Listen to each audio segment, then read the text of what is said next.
discriminatory practice of banks and lenders. Repealing this rule would harm all those who stand to benefit. We want to put profits over people. We want to put light over darkness. I urge my colleagues to vote against this resolution. I yield back. The gentlewoman yields. The gentlewoman from California reserves. The gentleman from Texas is recognized. Madam Speaker, I yield 1 minute to the gentleman, Mr. Flood, from the great state of Nebraska. The gentleman from Nebraska is recognized for 1 minute. Thank you, Madam Speaker. Thank you, Mr. Chair. I rise in support of Senate Joint Resolution 32, providing congressional disapproval to the CFPB's small business data collection rule. I'm a businessman myself, and I'm proud to say that I've made a payroll every 2 weeks since I was 24 years old. And I'll tell you what happens in a situation like this. I'm also a borrower. I'm a borrower of small community banks across the state of Nebraska. You pass something like this. You go from 7 statutory data points, you go to 81 data points.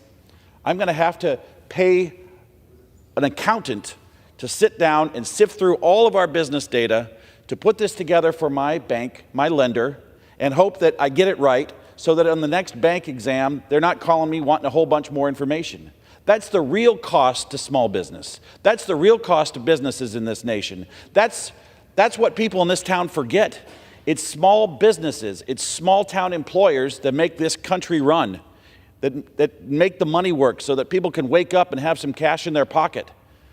So I will say this, you go from 7 points to 81 points. This is just another example where the CFPB has expanded the scope of the rule as far as possible. And with that, I yield back. The gentleman yields. The gentleman from Texas reserves. The gentleman reserves. The gentlewoman from California is recognized. I now yield 3 minutes to the gentlewoman from Michigan, Ms. Tlaib, who is also the vice-ranking member of the Subcommittee on Housing and Insurance, who's been working on this issue for a long time. The gentlewoman from Michigan is recognized for 3 minutes. Thank you to our ranking member. Madam Speaker, the resolution that they're attempting to use to overturn this rule is about small business lending. We know that. But I'm like, what? What's the problem? We're now afraid of data. We don't want to collect data, and it's even voluntary. They can say it's not. It is voluntary. You're opposing a process that would help create more transparency, more information gathering, competitiveness, fair marketplace for lenders and small businesses. It's voluntary. We're scared now. We're scared of voluntarily collecting data? Section 1071, we all know, allows lenders to collect and report lending data, including voluntarily self-reported by business owners. This rule does help small businesses, and I'm going to give you some examples, particularly those owned by women, people of color. We're even going to collect data, especially in my district of veterans, many of them Black men and women who have started businesses after they served our country. They all are lacking access to credit that they need to build up their businesses. Study after study have documented that small business owners, especially the small business owners in my district, continue to face discriminatory practices by banks. We already know for a fact that Black-owned businesses are less likely to obtain financing and offer small loans. Section 1071 will make it easier to eliminate such practices and enforce our fair lending laws. Again, to enforce our fair lending laws. Maybe that's why. Maybe that's why the banks are crying about this voluntary process. They're scared. Why? Had the CFPB small business lending rule been in place during the Paycheck Protection Program, Madam Chair, the transparency required by this rule would likely have reduced the racial disparity in lending outcomes that we saw. There is also a clear precedent for such a rule that it can accomplish. For instance, and folks can laugh, they can think that this is real life people. These are people that literally are putting their whole life savings to a small business and hoping and praying that they have the investment from the federal government. When the Home Mortgage Disclosure Act established reporting process for mortgage lenders that are similar to those that are in the CFPB rule, did you all know that lending to Black borrowers for conventional home purchases increased by 70% in 3 years? In 3 years, we increased Black home ownership. All Americans, not just some, deserve access and fairness, especially when we continue to bail out these banks for a continued failure in their discriminatory practices. Section 1071 promotes transparency, competition, and fairness. Overturning this is a disservice to our small business owners everywhere. I thank you so much for our Madam Chair and our ranking member and others that are continuing to advocate for this. This is the right thing to do. This is how we make sure that all Americans have access. I yield. The gentlewoman yields back. The gentleman from California reserves. The gentleman from Texas is recognized. Madam Speaker, I yield 4 minutes to the gentleman from Kentucky, Congressman Barr. The gentleman from Kentucky is recognized for 4 minutes. Madam Speaker, thank you. I rise today in support of my good friend and colleague, the small business owner from Texas, Congressman Williams, and I support his resolution under the Congressional Review Act to nullify the CFPB Small Business Lending Rule, or Section 1071 of the Dodd-Frank Act. The small business lending rule that was finalized in March is incredibly onerous. It imposes massive burdens on financial institutions, will be misleading and confusing for borrowers, and ultimately harm the very small business owners, the minority and women-owned small business owners that they say they want to help. Because those are the businesses that will not have access to capital, and certainly not affordable capital. While the Dodd-Frank Act does charge the Bureau with adopting rules regarding small business lending, Director Chopra's rule goes far beyond congressional intent, and by requiring the collection of 81 data fields, it greatly exceeds what is mandated by statute.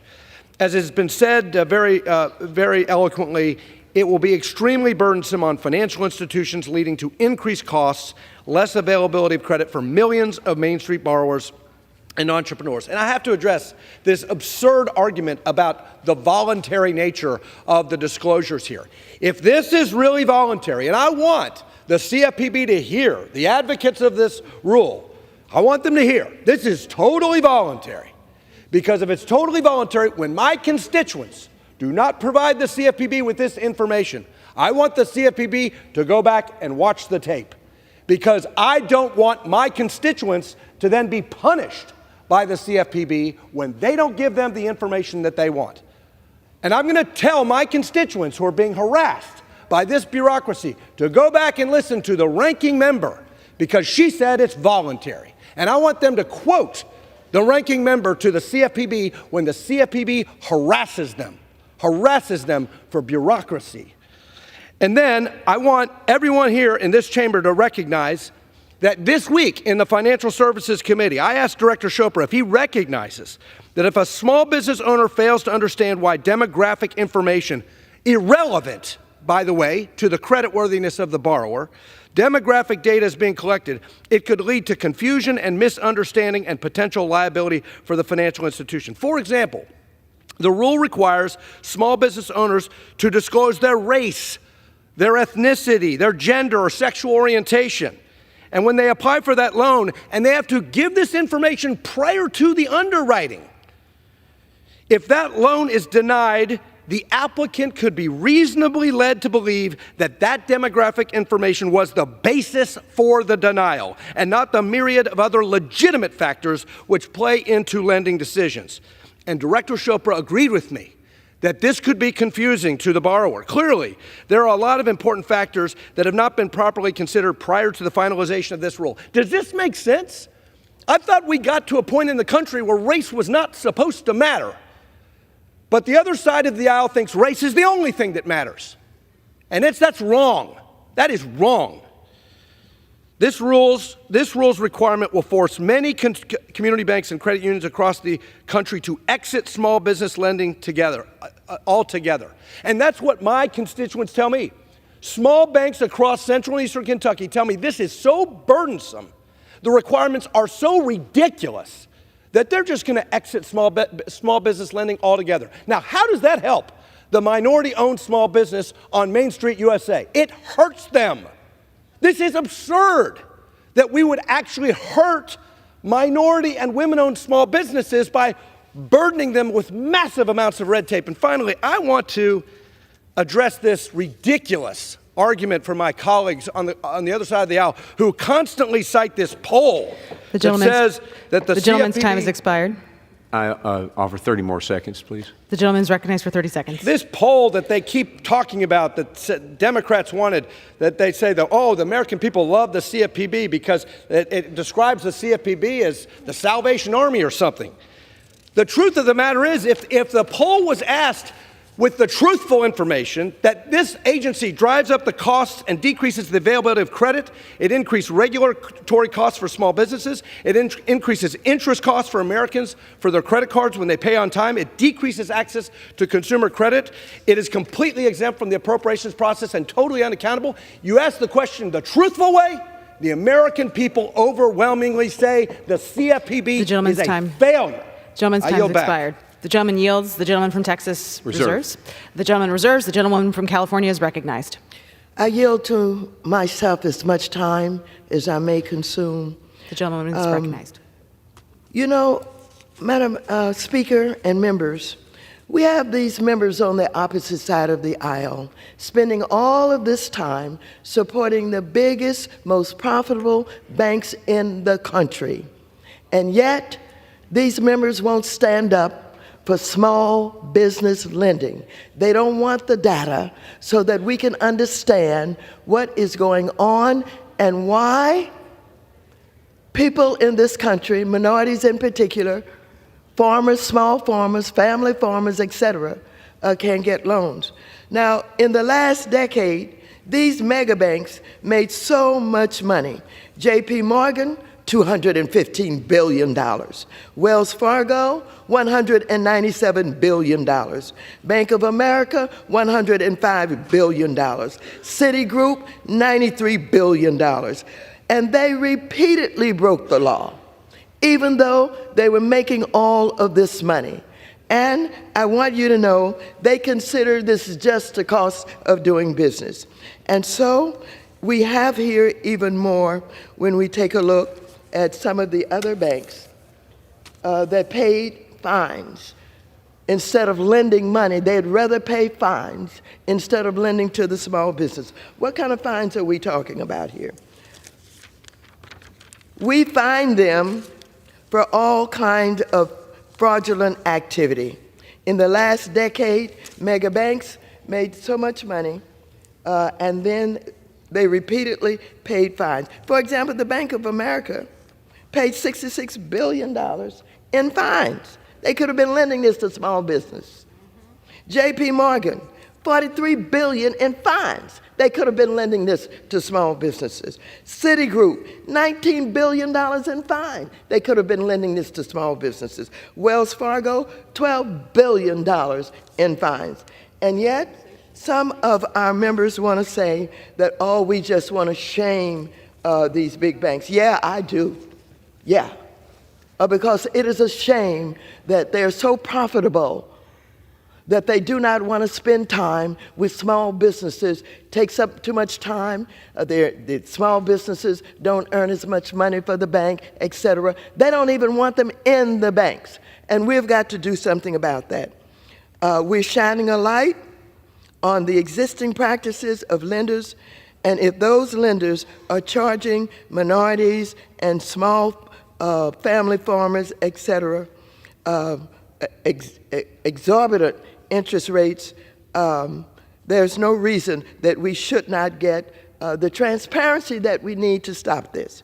Now, you know, I tell you, one of the reasons you hear us being so passionate over here is because the big banks don't need you to defend them. They don't need you to stand up for them. You should be putting your time and effort into what you can do about the small. Now, I'm not going to go into a lot of information. We have members on the opposite side of the aisle who felt they needed capital. And so when we did PPP, they came to the government competing with real small businesses that could not get capital. And not only did they take out the money, they have been forgiven for it. They didn't have to pay it back. I'm not going to talk about everybody, but I am going to mention Marjorie Taylor Greene because she's everywhere talking about everybody, claiming she's for small business. She took out $180,000, and she's been forgiven. I'm not going to talk about the rest of them, some of my friends over there, but I got a whole list of members on the opposite side of the aisle who took out PPP money, didn't need it. Some of them are as rich as cream. They took this money and they're not paying it back. And then they come in here and they talk about why We should not have transparency and do everything that we can for these small business who are desperate for capital. You can sing the song that you love small business all that you want. You can have the small business Saturday with a big fake kind of operation on small business lending in your community on Small Business Saturday. But it doesn't do any good if they don't get the capital. They need the money. They need to be treated fairly. And so, yeah, I want to shame the big banks. I want to shame them. You have one of these banks who even took out false accounts, made up accounts, and we had to stop them.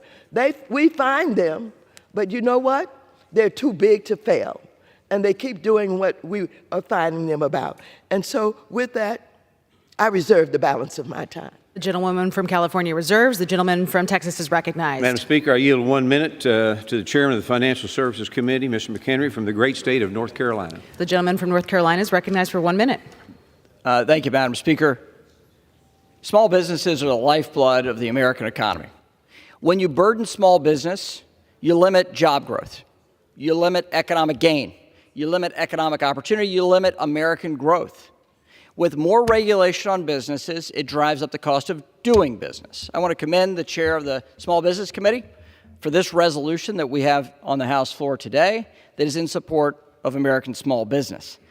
This resolution would stop the CFPB's small business data collection rule, which is onerous, overly complex, and difficult to implement, but all American businesses would be burdened by it. And disproportionately, the small businesses that create most of the jobs in America. This rule would stifle American businesses' access to affordable credit, and it will facilitate the naming and shaming of lenders whose business practices are legal, non-discriminatory, and safe and sound. But the progressive activists on the left want to use that database so they can call out the things that they don't like for political activism. I don't think that's responsible. I don't think it's in the interest of the American economy, and it surely is not in the interest of consumer protection. Let's support this resolution. Let's oppose the rule. Let's support small business. Yields back. The gentleman from Texas is recognized. Reserve. The gentleman reserves. The gentlewoman from California is recognized. I continue to yield to myself as much time as I may consume. And yes, I'm a political activist. I'm an activist for the people who send us here to represent them. I'm an activist for the least of these. I'm an activist for small business. I'm an activist for veterans. I'm an activist for children. I'm an activist for education, for better health care, and I'm very proud of it. But I tell you, it is shameful for us to continue to be dominated and controlled by the biggest banks in America, taking time on the floor of the People's House to defend them and to vote against the very people who send you to this House to represent them. It is absolutely shameful. And ladies and gentlemen, it is time to get out from under the influence and the control of the biggest banks in America and stand up for the people who really need to make these banks do what they should be doing, rather than saying, no, we're not going to comply with the law. And yes, we will pay the fines because we are rich. We have so much money we can do that. And so I could reserve the balance of my time. The gentlewoman reserves. The gentleman from Texas is recognized. May I request the balance of time for each side? The gentleman from Texas has 13 and a half minutes. The gentlewoman from California has 3.5 minutes. Okay. Madam Speaker, I yield 2 minutes to the gentlewoman, Ms. Kim, from the great state of California. The gentlewoman from California is recognized for 2 minutes. Thank you. I rise in strong support of SJ Resolution 32. This is a CRA resolution to rescind the CFPB's final rule implementing Section 1071 of the Dodd-Frank. I thank Chairman Williams and Senator Kennedy for their leadership to rescind the CFPB's harmful proposal. The rule is nearly 900 pages and requires lenders to report 81 data fields. If the CFPB's proposal is enacted, small financial institutions will be forced to devote more of their time to comply with burdensome regulations rather than focusing on providing loans for small business owners. With credit tightening for small businesses due to persistent inflation, higher interest rates, and an uncertain economic environment, the CFPB Section 1071 rule would impose higher costs for small businesses and lead to a decrease in lending to small, minority-owned, woman-owned businesses. Earlier this year, the CFPB suffered a major data breach when an employee forwarded consumer information of more than 250,000 to a personal email account. So how can we trust the CFPB to properly manage the collection of additional data when it cannot efficiently safeguard existing data?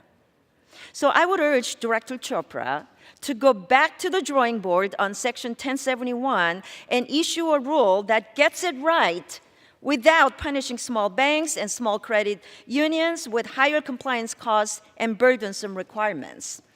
I strongly urge my colleagues to support this resolution and access to credit for small businesses by voting in favor of this resolution. With that, I yield the balance of my time. Gentlewoman yields. The gentleman from Texas is recognized. Reserve. The gentleman reserves. The gentlewoman from California is recognized. I continue to reserve the balance of my time. The gentlewoman reserves. The gentleman from Texas is recognized. Madam Speaker, I have no further speakers and am prepared to close. I reserve. The gentleman reserves. The gentlewoman from California is recognized to close. Or you can do the closing. This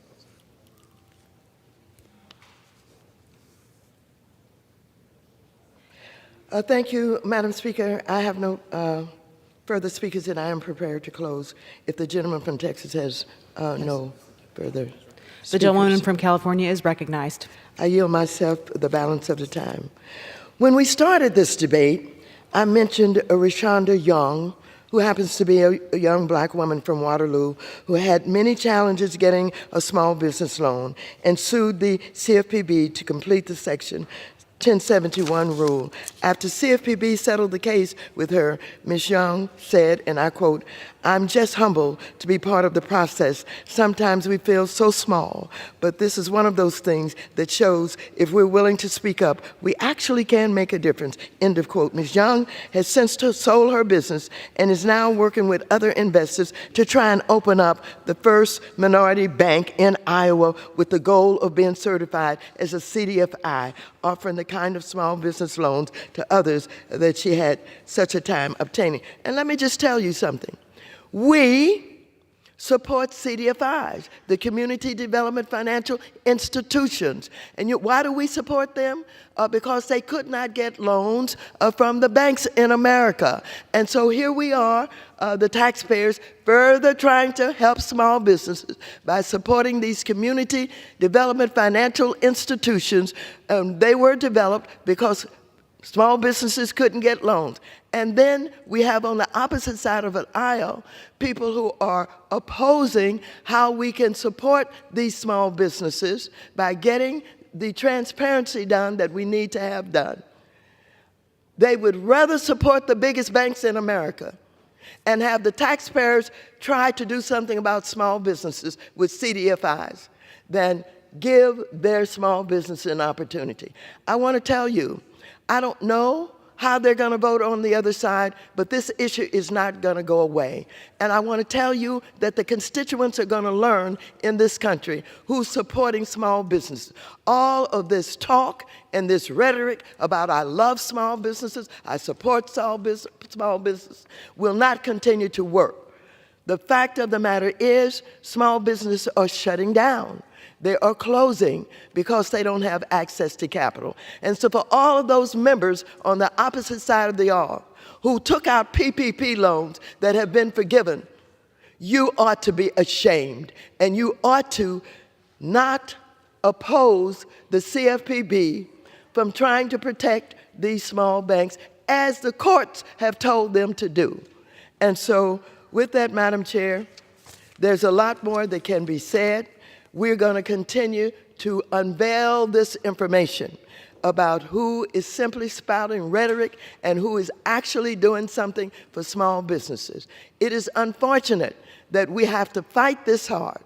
We have to do everything that we possibly can because the banks don't want them in their banks. They don't want to be bothered with them. They're too small. We have small businesses who only need $50,000, $75,000 to improve their technology, to be able to take their businesses to a place where they can earn more money. We can't even start to talk about startup capital. None of them get startup capital. If they're able to convince anybody for a little capital to expand their businesses, they will do that. But otherwise, small businesses do not have the support of the Republicans in the House of Representatives. The gentlewoman's time has expired. As it is seen here today. I yield back. The gentlewoman yields. The gentleman from Texas is recognized. Thank you, Madam Speaker. And as my colleagues and I have stated today, my biggest fear is that many lenders may decide to fully exit small business lending due to the overly burdensome collection requirements, or because they just don't want to put their small business customers in an uncomfortable situation. I do not believe this is the outcome Congress or the CFPB intend with implementation of this section of Dodd-Frank. However, I know, as a small business owner myself, if this rule goes into effect, it will not bode well for small businesses seeking the credit needed to grow and support their communities. That's the bottom line. And we need to help small businesses. We need to help them not only create jobs, but to create net worth among their employees. So I urge my colleagues to support this resolution. And Madam Speaker, I yield back the balance of my time. The gentleman yields. All time for debate has expired. Pursuant to the rule, the previous question is ordered on the joint resolution. The question is on the third reading of the joint resolution. Those in favor say aye. Those opposed say no. The ayes have it. Third reading. Joint resolution providing for congressional disapproval under Chapter 8 of Title 5 United States Code of the rule submitted by the Bureau of Consumer Financial Protection relating to small business lending under the Equal Credit Opportunity Act, Regulation B. The question is on passage of the joint resolution. All those in favor say aye. Those opposed say no. In the opinion of the chair, the ayes have it. For what purpose does the gentlewoman from California seek recognition? I request a recorded vote. A recorded. I'm sorry I interrupted. I have to say it over and over again so I can get this Does the gentlewoman request the yeas and nays? The yeas and nays are requested. Those favoring a vote by the yeas and nays will rise. A sufficient number having risen, the yeas and nays are ordered. Members will record their votes by electronic device. Pursuant to Clause 9 of Rule 20, this 15-minute vote of passage of the joint resolution will be followed by a 5-minute vote on adoption of House Resolution 878. This is a 15-minute vote.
voted?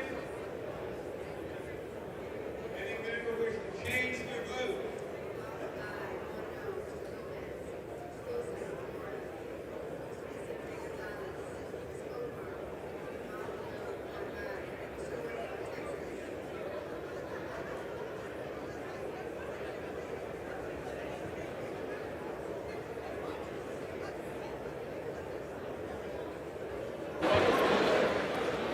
On this vote, the yeas are 221, the nays are 202. There are one voting present. The joint resolution is passed without objection. The motion to consider is laid on the table.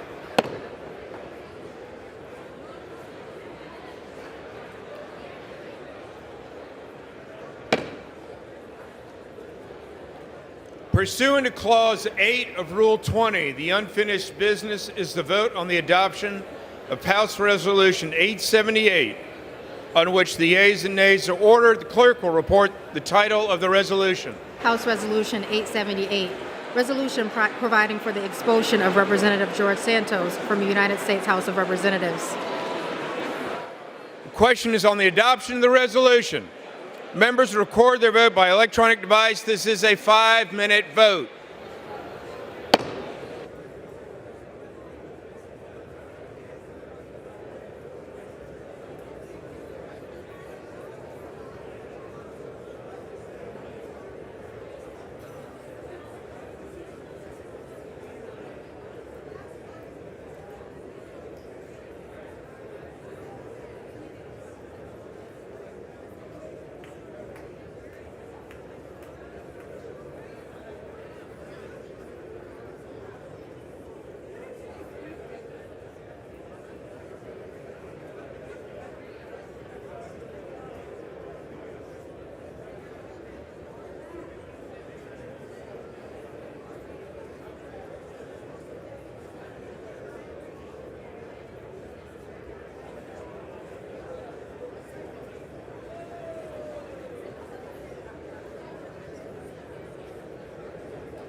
On this vote, the yeas are 311, the nays are 114, with 2 recorded as present. 2/3 voting in the affirmative, the resolution is adopted, and a motion to reconsider is laid upon the table. The clerk will notify the governor of the state of New York of the action of the House. Under Clause 5D of Rule 20, the chair announces to the House that in light of the expulsion of the gentleman from New York, Mr. Santos, the whole number of the House is now 434.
For what purpose does the gentleman from Chris of New Jersey seek the floor? Mr. Speaker, I ask unanimous consent that when the House adjourns today, it adjourn to meet on Monday next, when it shall convene at noon for morning hour debate and 2 p.m. for legislative business.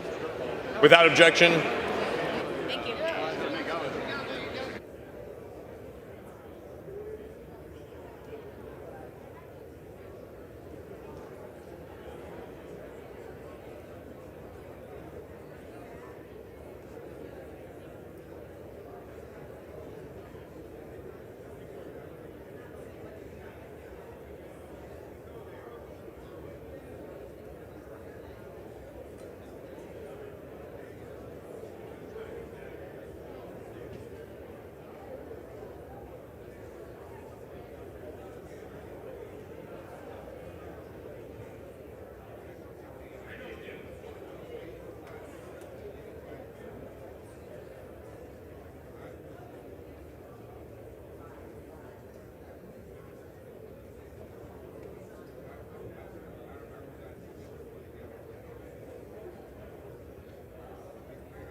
The House will be in order. For what purpose does the gentleman from Stanton of Arizona seek the floor? Mr. Speaker, I ask to address the House out of order. The House will be in order.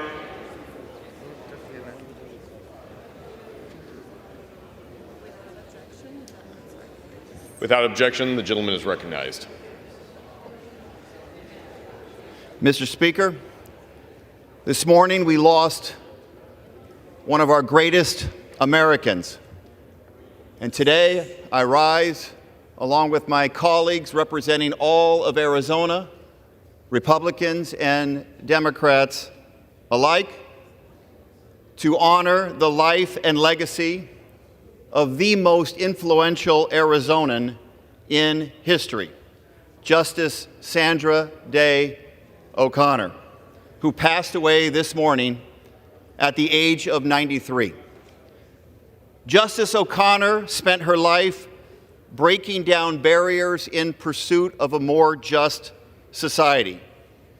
She blazed every trail she set foot on, defying the odds stacked against women in the legal profession to rise to become Arizona's Assistant Attorney General, our first female majority leader in the state Senate, a Maricopa County Superior Court judge, and ultimately the first female justice on the United States Supreme Court.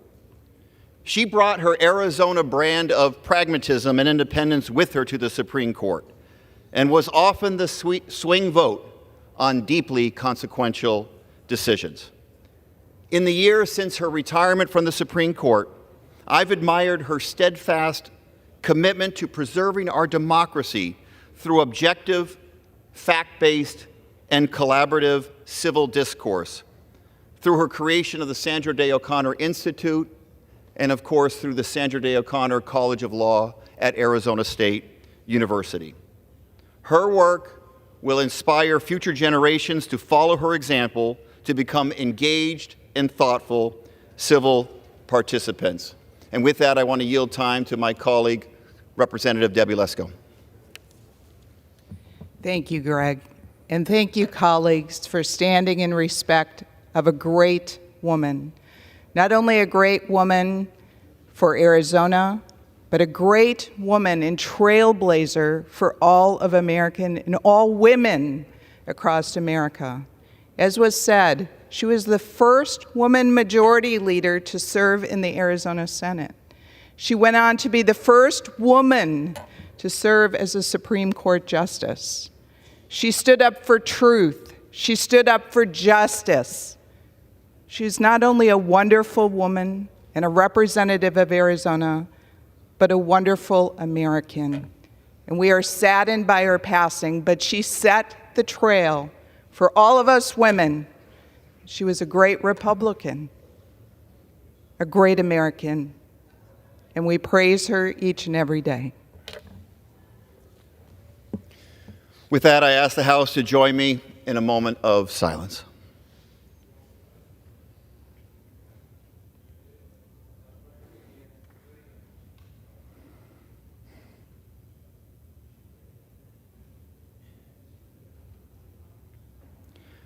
Mr. Speaker, I yield back.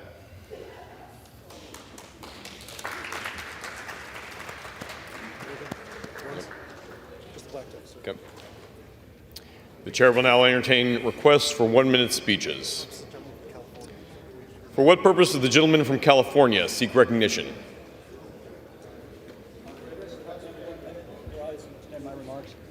You are in order. Without objection, the gentleman is recognized for 1 minute. Mr. Speaker, I rise to wish a happy 100th birthday to Ruth Sellers of Mariposa, although the general consensus around town is she's really in her mid-50s. But skeptical or not, the town's going to celebrate with her tomorrow, and from our nation's capital, I want to join them to express our love and respect. An Army brat, she spent her youth in pre-war China and the Philippines. In the war, when she wasn't Rosie the Riveter at the Newport shipyard, she was a USO volunteer where she met her husband, Earl. After a successful career at IBM, she retired to Mariposa in 1986 and has since been a terrifyingly inexhaustible force of nature in so many community endeavors it would take an hour to catalog. She'll be celebrating many more birthdays in the years ahead, and Mariposa will be better for it. So happy birthday, Ruth.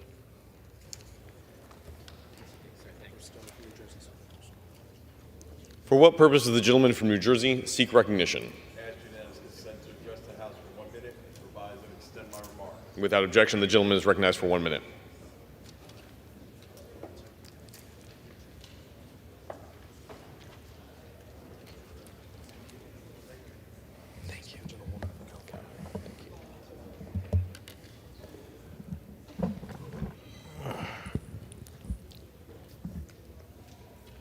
Mr. Speaker, I rise today to discuss the bipartisan efforts to make our nation's pipeline network safer. Recently, the House Committee on Transportation and Infrastructure introduced the Promoting Innovation in Pipeline Efficiency and Safety, or PIPES Act of 2023. This bill will help secure $2.6 million, 2.6 million miles of pipelines that carry natural gas and petroleum to communities nationwide. It will allow the Pipeline and Hazardous Materials Safety Administration to hire more workers to monitor pipeline safety. And it creates proper protections to regulate carbon dioxide pipelines more efficiently. Also, it will promote more methods to contain greenhouse gases. In addition, the bill makes it easier for historically black colleges and universities and other minority-serving institutions to educate and develop the next generation of pipeline safety professionals. As a ranking member of Railroads, Pipelines, and Hazardous Materials Subcommittee, I applaud my colleagues for both parties for creating a bill that works for the American people. And with that, I yield back. For what purpose does the gentlewoman from California seek recognition? To address the House for 1 minute and revise and extend my remarks. Without objection, the gentlewoman is recognized for 1 minute. Thank you. Under current law, American seniors who defer enrollment in Medicare may find themselves hit with higher fees due to late enrollment charges. Permanently raising seniors' health care premium for delaying Medicare enrollment only hurts seniors who are already struggling on fixed income. That is why I helped introduce the Medicare Economic Security Solutions Act. This is a bipartisan bill to cap these fees and address red tape for seniors enrolling in Medicare. As someone who's approaching the eligibility age myself, believe it or not, protecting the benefits our seniors have earned is personal to me. I'm proud to help lead this bipartisan and common sense bill that would lower costs for my constituents. I urge my colleagues to join me on this bill, and I yield back. For what purpose does the gentleman from Florida seek recognition? Mr. Speaker, I seek unanimous consent to address the House for 1 minute to revise and extend my remarks. Without objection, the gentleman is recognized for 1 minute. Mr. Speaker, I rise today to celebrate and honor one of Orlando's legends, the first black man hired to teach at Winter Park High School, the first black administrator at Rollins College, the first black man from Orlando who was elected to the state legislature since Reconstruction, the first black chairman of the Orange County Democratic Executive Committee, and the first black legislator to pass 2 constitutional amendments, Dr. Alzo J. Reddick. A son of Central Florida, Dr. Reddick has been a tried and true tireless leader for our Orlando community, and importantly, for the advancement of our black and brown people and folks across the entire country. He was on the forefront of the fight to uplift the working class and poor folks of our community, to extend educational opportunities to students from all walks of life, and to create a world where our community knows peace, equity, and equality. Dr. Reddick paved the way for legislators like me to be where we're at today. And so today I thank him and honor him for all the work he's done for every single Floridian. I yield back. For what purposes does the gentleman from Georgia seek recognition? Ask unanimous consent to address the House for 1 minute to revise and extend my remarks. Without objection, the gentleman is recognized for 1 minute. Mr. Speaker, I rise today to congratulate William Lou Reed on being named Rincon's new fire chief. Reed started with the Rincon Fire Department in November of 2011 and has served as a firefighter, an engineer, and a captain. Lou was appointed to be the Rincon Fire Chief September 11th after having led the department on an interim basis for 20 months. He recently received a bachelor's degree in fire administration and is working towards a master's degree in public health administration. As the new chief, he has already created goals to reduce the number of fires and fire-related deaths by analyzing response data, providing safety education programs to residents, and enforcing state and local fire prevention codes. Lou has already shown he has the skills of a true leader, and I'm excited to see what he accomplishes further as the new Rincon Fire Chief. Thank you, Mr. Speaker, and I yield back. For what purpose does the gentleman from California seek recognition? A minute, revise and extend my remarks. Without objection, the gentleman is recognized for 1 minute. Mr. Speaker, today I rise in support of Senator Schumer's address on anti-Semitism in the Senate. I echo Senator Schumer's concerns. Anti-Semitism is on the rise in our country, and it is simply unacceptable. As Americans, we have the responsibility to condemn bigotry and hate in all of its forms, including anti-Semitism.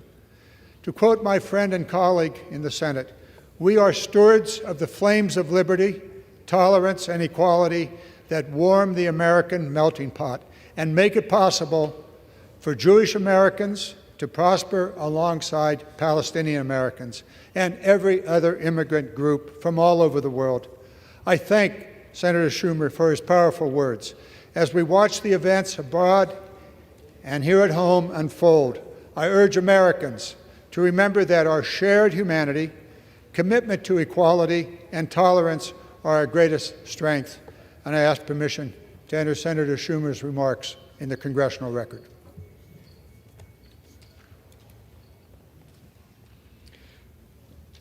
For what purpose does the gentleman from Pennsylvania seek recognition? Speaker, request unanimous consent to address the House for 1 minute and revise my remarks. Without objection, the gentleman is recognized for 1 minute. Thank you, Mr. Speaker. Mr. Speaker, I rise today to recognize Warren County native Kit Sikelski for her success on Jeopardy! In 2021, Kit won 3 games, taking home nearly $40,000. And earlier this month, she had the opportunity to compete again as part of the Second Chance competition. Second Chance competition gave champions from the past couple sessions an opportunity to qualify for this season's Tournament of Champions. Kit was able to make it out of the quarterfinal before finishing second in the semifinal match. While she was unable to move forward in the competition, Kit earned the elusive Jeopardy! Champion title. Congratulations on this special achievement. Thank you, Mr. Speaker, and I yield back the balance of my time.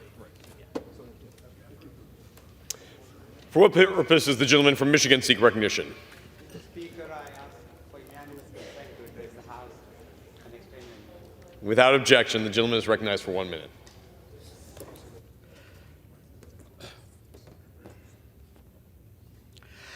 Mr. Speaker, I rise today to pay tribute to Rosa Parks, a beacon of hope during the civil rights movement, as we mark the 68th anniversary of her historic defiance against racial segregation. We remember her decision to not give up her seat on a Montgomery bus in 1955 and how it ignited a movement that reshaped our nation's history. Detroit, her adopted home and final resting place, has been indelibly marked by her courage. Her spirit and resolve continues to inspire generations in Detroit to stand up against racial disparity and champion equality. In her honor and in recognition of the city she loved, we must persist in our efforts to dismantle systemic racism and build a society where every individual, regardless of race, can achieve their full potential. Mr. Speaker, I yield back. For what purpose does the gentleman from South Carolina seek recognition? Without objection, the gentleman is recognized for 1 minute. Mr. Speaker, I rise today not just as a South Carolinian, but also as co-chair of the Broadcasters Caucus to celebrate the 70th anniversary of WYFF News Channel 4. Known originally as WFBC, the station started broadcasting on December 31st, 1953. The first anchor of the station was Norvin Duncan, who worked for WFBC Radio before joining the newly created WFBC TV. Channel 4 was the first broadcaster in South Carolina to televise a live game, which was a basketball game between Furman and Newberry colleges. By 1970s, technology had advanced and WYFF staff had to increase as well to ensure accurate, timely news for upstate South Carolina, Georgia, western North Carolina. WYFF was also the first station in South Carolina to have an African-American anchor when Deborah Lee began anchoring The Scene at 6. For 70 years, WYFF News has kept the upstate informed in innumerable local events, heartwarming stories, storms, and national emergencies. WYFF has lost staff members in the field who were just working to keep citizens informed as the storms raged. I remember specifically Mike McCormick and Aaron Schmelzer, who passed away in 2018. So to Carol, Nigel, Jane, and the rest of the WYFF team, thank you for continuing the station's legacy. I look forward to the next 70 years, WYFF keeping the upstate informed and safe with local, live, and breaking news. I yield back. For what purpose does the gentleman from New Mexico seek recognition? Mr. Speaker, I ask for unanimous consent to address the House for 1 minute to revise and extend my remarks. Without objection, the gentleman is recognized for 1 minute. Estoy aquí con todos ustedes hoy como un producto orgulloso de la frontera. Crecí en ambos lados de los Estados Unidos y México.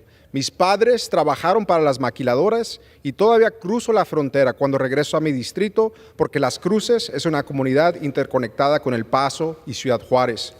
Durante los años he visto las retas que enfrentamos en la frontera, con una crisis humanitaria y el flujo de drogas a nuestro país. Estamos en un punto importante en que necesitamos más recursos para abordar esta crisis.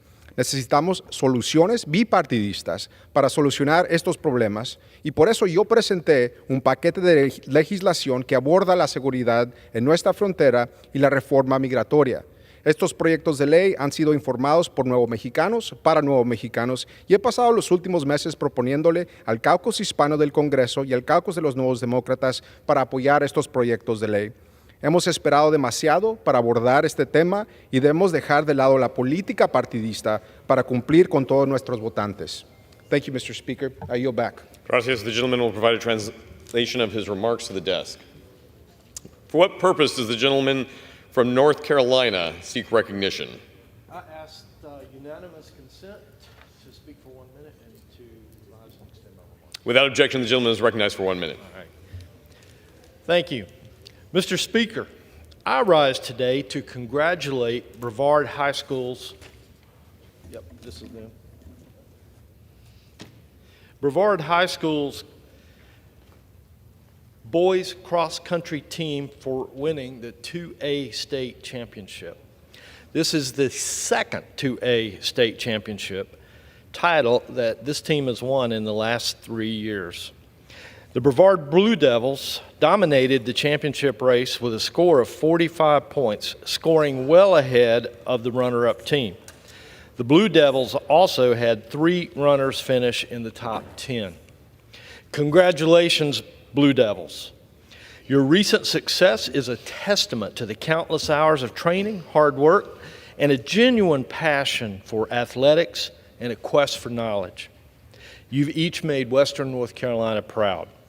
May the future bring many more years of success as we continue to celebrate the legacy of your exceptional cross-country program. Mr. Speaker, I yield back. For what purpose does the gentleman from California seek recognition? Without objection, the gentleman is recognized for 1 minute.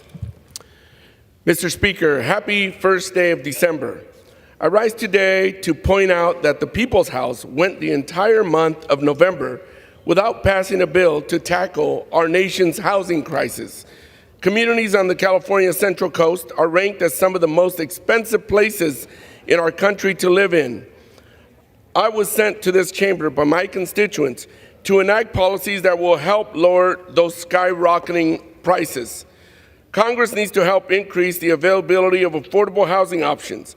We need to reform and expand programs that provide housing assistance for working families and veterans, like I have been pushing for. And we need to invest in our community for solutions that are helping those experiencing homelessness. Mr. Speaker, there are bills we could pass today to lend a hand, including bipartisan ones that I've helped write. But by all means, let's keep pursuing baseless impeachment inquiries or defunding the salaries of cabinet members that we don't agree with. Mr. Speaker, please, let's start governing. For what purpose does the gentleman from New York seek recognition? I seek unanimous consent to address the House for 1 minute. Without objection, the gentleman is recognized for 1 minute. Thank you, Speaker. Mr. Speaker, I rise today to honor the Tioga Central and Waverly High School football teams. They're making history. This is the first time two football teams from upstate Tioga County, New York, are competing simultaneously in state title games.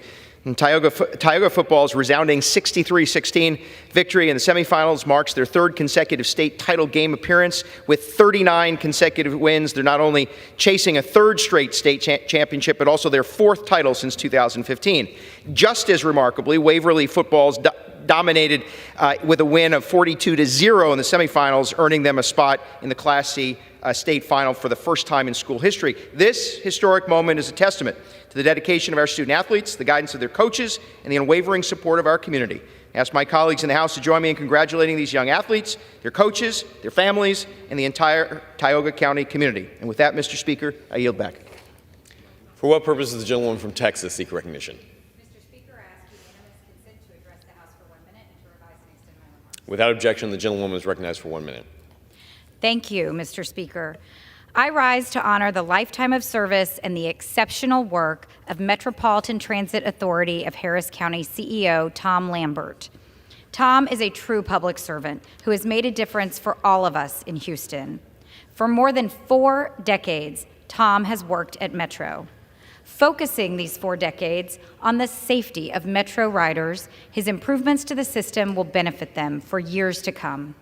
His ability to listen to riders led to streamlined services with improved schedules. His leadership led to the completion of an additional 15 miles of light rail in 2015. And his commitment to moving Houstonians in new ways helped pave the way, literally and